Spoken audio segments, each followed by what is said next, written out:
അങ്ങനെ ഞാനൊരു ഫോൺ മേടിക്കാൻ വേണ്ടിയിട്ട് മൈജിയിൽ വന്നിട്ടുണ്ട്. ഫോൺ ഏതാണെന്ന് ഓൾറെഡി ഞാൻ സെലക്ട് ചെയ്ത് കഴിഞ്ഞു.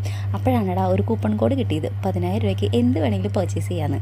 പിന്നെ ഒന്നും നോക്കിയില്ല, അറഞ്ചം പുറഞ്ഞ് അവിടെ നടന്ന് എനിക്ക് ആവശ്യമുള്ളതൊക്കെ ഞാൻ സെലക്ട് ചെയ്തു. അതിൻ്റെ തത്രപ്പാടാണ് നിങ്ങളിപ്പോൾ കാണുന്നത്. എന്തായാലും ആവശ്യമുള്ളതൊക്കെ കിട്ടിയല്ലോ, അപ്പോൾ എക്സ്ട്രാ ഡബിൾ സന്തോഷമായി. അങ്ങനെ ഫോൺ അൺബോക്സ് ചെയ്യാൻ പോണെയാണ് ഗൈസ്. ഞാൻ ഭയങ്കര സന്തോഷത്തിലാണ്. ഞാൻ ഒട്ടും പ്രതീക്ഷിച്ചതല്ല ഈ ഒരു ഫോൺ എനിക്ക് വാങ്ങാൻ പറ്റുമെന്ന്. അപ്പോൾ ഒരുപാട് സന്തോഷമുണ്ട്.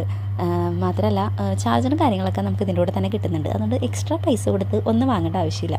അങ്ങനെ ഫോൺ എൻ്റെ കയ്യിൽ കിട്ടി. അപ്പോൾ ഓക്കെ, ബൈ. ഹലോ.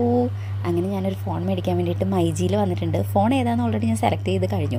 അപ്പോഴാണെടാ ഒരു കൂപ്പൺ കോഡ് കിട്ടിയത് 10,000 രൂപയ്ക്ക് എന്ത് വേണമെങ്കിലും പർച്ചേസ് ചെയ്യാമെന്ന്. പിന്നെ ഒന്നും നോക്കിയില്ല, അറഞ്ചം പുറഞ്ഞ് അവിടെ നടന്ന് എനിക്ക് ആവശ്യമുള്ളതൊക്കെ ഞാൻ സെലക്ട് ചെയ്തു. അതിൻ്റെ തത്രപ്പാടാണ് നിങ്ങളിപ്പോൾ കാണുന്നത്. എന്തായാലും ആവശ്യമുള്ളതൊക്കെ കിട്ടിയല്ലോ, അപ്പോൾ എക്സ്ട്രാ ഡബിൾ സന്തോഷമായി. അങ്ങനെ ഫോൺ അൺബോക്സ് ചെയ്യാൻ പോണെയാണ് ഗൈസ്. ഞാൻ ഭയങ്കര സന്തോഷത്തിലാണ്. ഞാൻ ഒട്ടും പ്രതീക്ഷിച്ചതല്ല ഈ ഒരു ഫോൺ എനിക്ക് വാങ്ങാൻ പറ്റുമെന്ന്. അപ്പോൾ ഒരുപാട് സന്തോഷമുണ്ട്. മാത്രമല്ല ചാർജറും കാര്യങ്ങളൊക്കെ നമുക്ക് ഇതിൻ്റെ കൂടെ തന്നെ കിട്ടുന്നുണ്ട്. അതുകൊണ്ട് എക്സ്ട്രാ പൈസ കൊടുത്ത് ഒന്നും വാങ്ങേണ്ട ആവശ്യമില്ല. അങ്ങനെ ഫോൺ എൻ്റെ കയ്യിൽ കിട്ടി. അപ്പോൾ ഓക്കെ, ബൈ.